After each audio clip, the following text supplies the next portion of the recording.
In the case of our country, however, one of the principal causes has been the succession of bad governments which conspired against our people, neglected their welfare, and when not sharing the national wealth amongst themselves, conspired with foreign elements to dispose of our natural resources at giveaway prices, thereby depriving Sierra Leoneans of an improved standard of life and reducing them to second-class citizens in their own God-given land. Mr. President, distinguished delegates, amid this nightmarish experience, Sierra Leoneans wondered what really went wrong with their country. Endowed as it is with both rich natural and human resources, a country that was once referred to as the Athens of West Africa, given its rich educational and cultural heritage.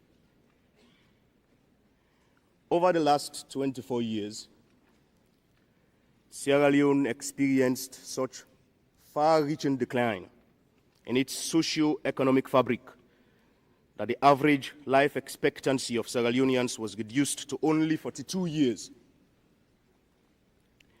with 1 in 4 children dying before the age of 5 due to malnutrition and other diseases. With vital surgical operations carried out in constant fear of breakdown of electricity supply, with teachers forced to frequently withdraw their services for non-payment of salaries, trying to eke out a living other than by teaching, with the capital city itself in perennial darkness for years because the government had failed to make provision for electricity supply. All of these leading to the concomitant and inexorable decline in national production and the standard of living of our fellow countrymen. While the external factors contributing to this decline cannot be denied,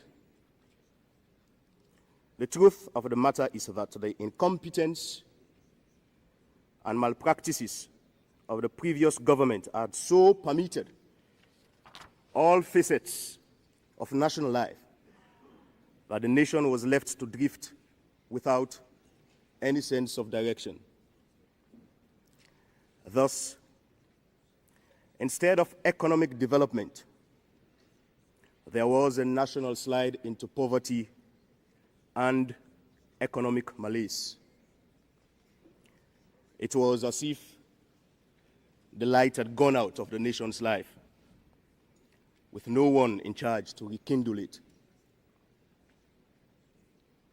As if that were not enough, as distinguished members are aware, last year, as a result of the civil war which had been raging in Liberia, at a time when Liberians had turned against each other, engaging themselves in an orgy of massacre, the people of Sierra Leone opened their homes and schools to them and offered them sanctuary.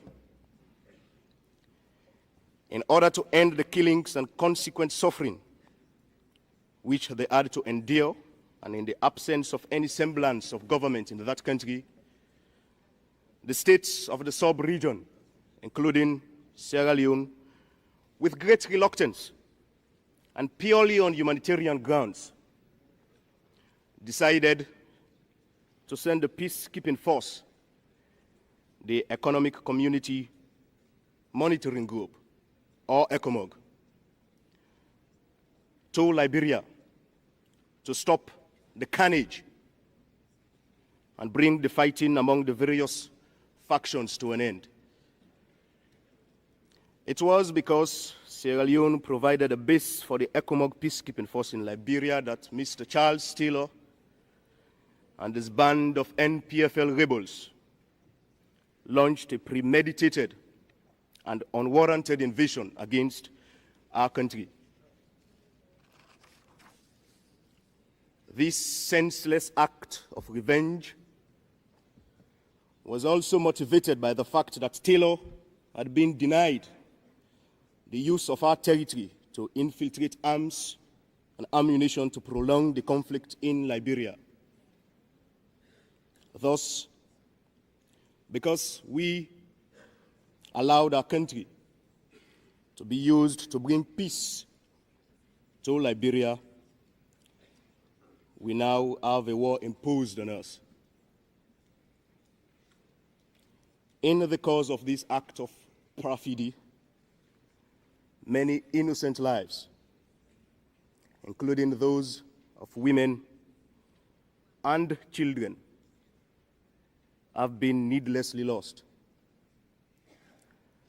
The national economy lay in ruins, as no meaningful agricultural and mining activities could be undertaken in the areas of rebel activity.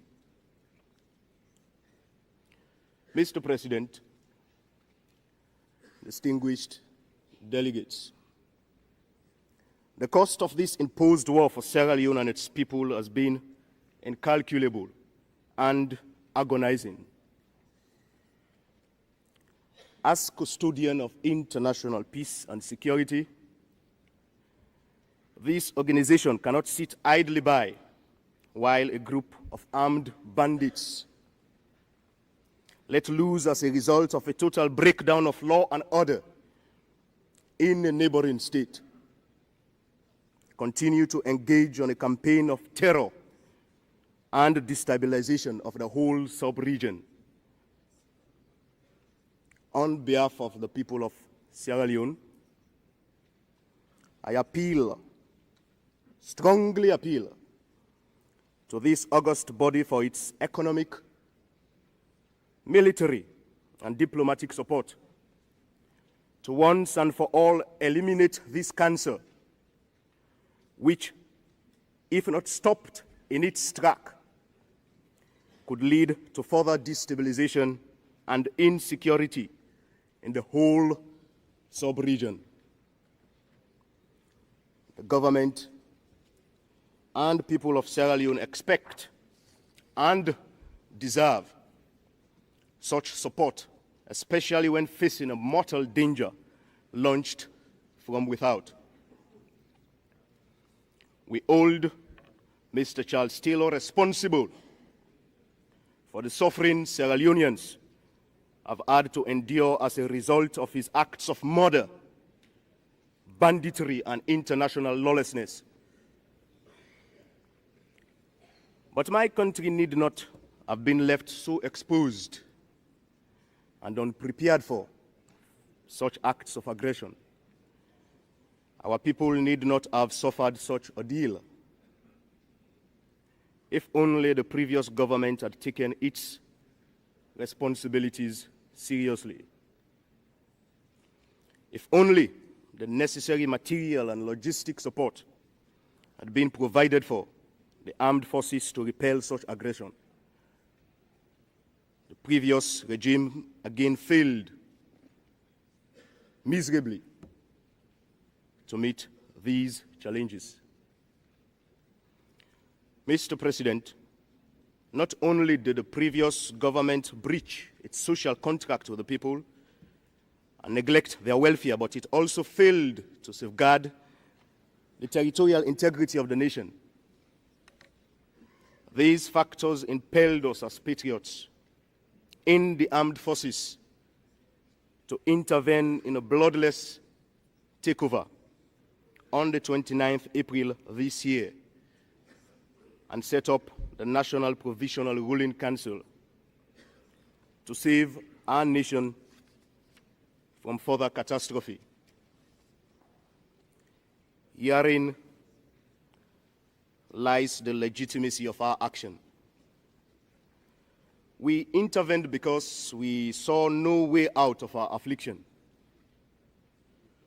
no future to match the sacrifice our people had been asked to make over many years. In assuming such onerous responsibility, my colleagues and I had no personal ambition to assume power for its own sake. We saw it as our patriotic duty to take bold and forthright action to save our beloved country from the political, economic, social, and moral decline which had engulfed it. As patriots, we felt we could not stand idly by and watch the total collapse of our nation.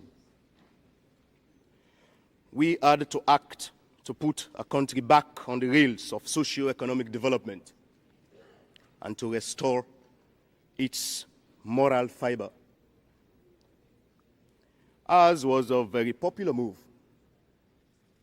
a case of unrepentant patriotism, as evidenced by the mass support we received then and have continued to receive today.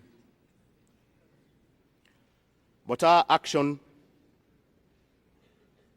our action, our fellow citizens have once more found strength and inspiration. Once more, the light in them has started to spark and rekindle. Notwithstanding such popular approval and the efforts we have exerted to rehabilitate and reconstruct the socio-economic fabric of our nation, let me declare from this tribune that the government of the National Provisional Ruling Council has not come to stay in power. In the several decrees and proclamations issued since we assumed management of the affairs of the nation, we made our intentions and objectives quite clear. They remain the same. Firstly, to bring to an end the rebel war imposed against our country and to rehabilitate the devastated war areas. Secondly, to put the beleaguered economy of our country on a sound and solid foundation. Thirdly,